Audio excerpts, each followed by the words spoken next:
પાટણમાં શાકભાજી માર્કેટના પ્રમુખનું નવતર અભિગમ સામે આવ્યું છે। વાહન ચાલકોને વિનામૂલ્યે સેફ્ટી ગાર્ડનું વિતરણ કરાયું છે, ત્યારે 1000 જેટલા સેફ્ટી ગાર્ડનું વિતરણ કરવામાં આવ્યું છે। દોરીથી ગળા ન કપાય તે માટેની આ કામગીરી છે। ઉત્તરાયણને અનુલક્ષી સરાહનીય કામગીરી કરવામાં આવી રહી છે। દોરીથી ગળું કપાતા કેટલાક લોકોના મોત થતા હોય છે, ત્યારે અંબિકા શાકભાજી માર્કેટના પ્રમુખ દ્વારા સેફ્ટી ગાર્ડનું વિતરણ કરવામાં આવ્યું હતું। મોટી સંખ્યામાં લોકોએ સેફ્ટી ગાર્ડનો લાભ લીધો। મનોજ પટેલની આ પ્રવૃત્તિને સૌ કોઈએ બિરદાવી હતી। टू व्हीलर बाइको माटे सेफ्टी गार्डનું વિતરણ કરવામાં આવ્યું છે।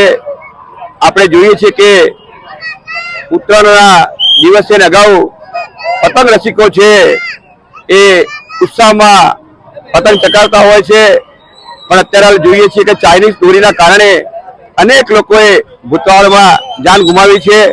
એના માટે સરકાર દ્વારા પણ અનેક પ્રયત્નો કરવામાં આવે છે। ચાઇનીઝ દોરી પર પ્રતિબંધ મૂકવામાં આવ્યો છે, પણ આપણે સેફટી માટે આજે વેપારી ભાઈઓ તરફથી 1000 સેફ્ટી ગાર્ડનું પાટણના તમામ નાગરિકો માટે વિતરણ કરવામાં આવ્યું છે। મારી પાટણની પ્રજાને અને જિલ્લાની ગુજરાતની દેશની પ્રજાને વિનંતી છે કે જ્યારે તમે ઘરની બહાર નીકળો ત્યારે સેફ્ટી ગાર્ડ ટુ વ્હીલર ઉપર આવશ્યક મૂકીને નીકળજો, અને જેમની પાસે સેફ્ટી ગાર્ડની સગવડ ના હોય એવા લોકોએ પણ પોતાની જાતને સલામતી માટે બહેનો હોય તો ગળામાં દુપટ્ટો પહેરજો અને ભાઈઓ હોય તો ગળામાં મફલર પહેરીને બહાર નીકળવું।